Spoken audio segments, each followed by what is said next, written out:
This is SMSTV, part of the Student Television Network. Hello everyone and welcome to SMSTV. On today's program we are going to be talking about lockers at SMS, the student store, and school drills. I'm Payson. And I'm Jolene. Welcome to the third season of SMSTV.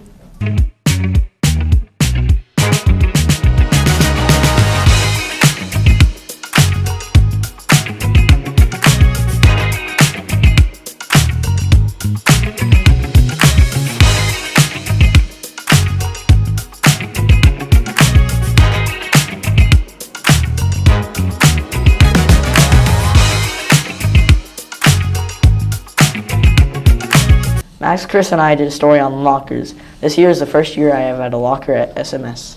Same. Let's watch their story on lockers.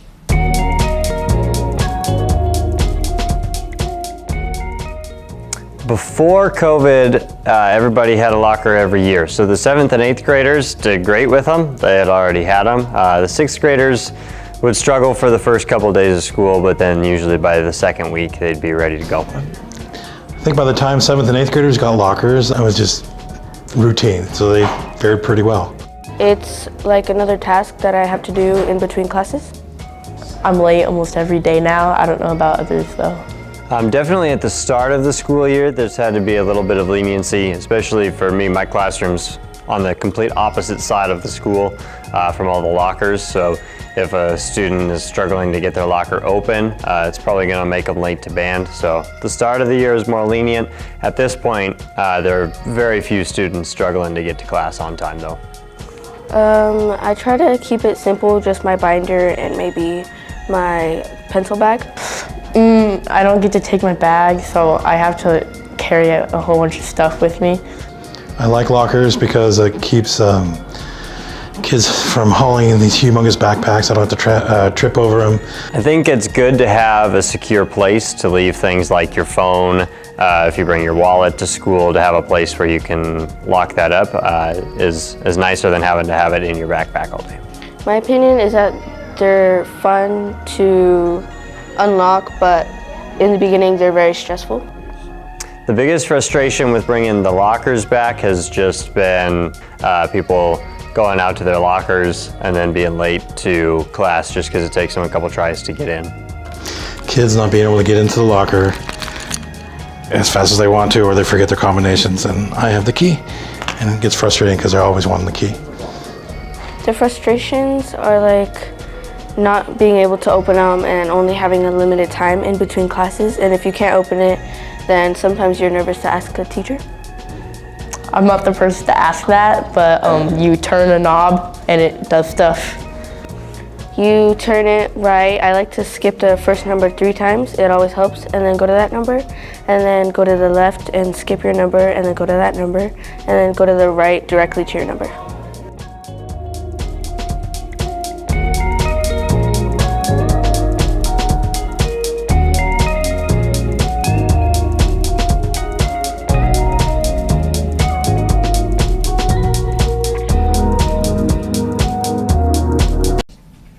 I remember the first week was definitely a struggle opening up my locker. Yeah, it was definitely a struggle, but I'm finally used to opening my locker now. For our next video, Aubrey, Taylor, and Rayanne did a story on our student store.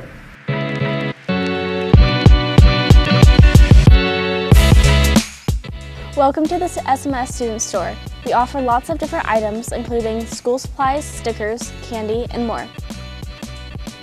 We also have a variety of SMS apparel,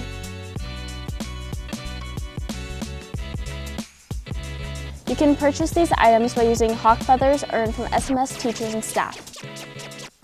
The student store is open throughout the week during first and second lunch. Come by during lunch with your hawk feathers and check the student store out.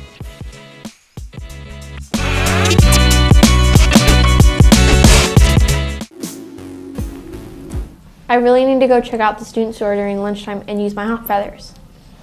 I know, I need to as well. I'm really wanting to save mine, though, for the barbecue with Mr. Vito.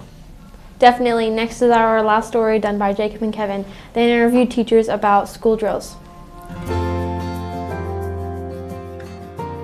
I think the school drills are hugely important. I used to be a firefighter, and we do case studies or even go out to scenes, and there's so much stuff that you see that could have been avoided, but people just didn't know what to do, and so it resulted in much more disaster than really needed to happen.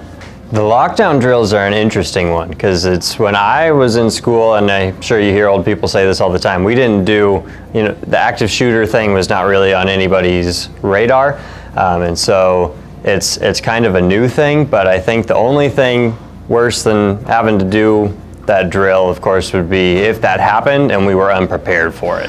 So in a real life situation, nobody knows how they will react, but the kids usually will look to the adult to make sure that there's some order and direction. So nobody really knows how anybody's going. So again, same thing, nobody really knows, but I would probably go into protective mode and want to make sure everybody's safe. Listen for other directions and stuff coming on the intercom or in the hallways if something bad's really happening. I'm not entirely sure how I would react if I found myself in that situation, but I do know my number one priority would always be to keep the kids safe, get them to wherever it's safe. The only thing that I think is good is to mix up which period we do the drills in. I know for myself in the band room and for the PE teachers in the gym, there's often kind of a different set of rules than in the normal classrooms. So it's just good to have all the students go through all the drills in a regular classroom, in the gym, in the band room, just do it in as many different places as possible.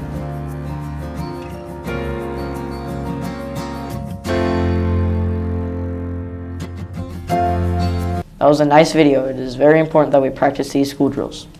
Yeah, I hope we never have these drills actually happen in a real situation. Well, that's a wrap, everyone. Thank you for watching SMSTV. Have a great day, Desert Hawks. We'll see you next time on SMSTV.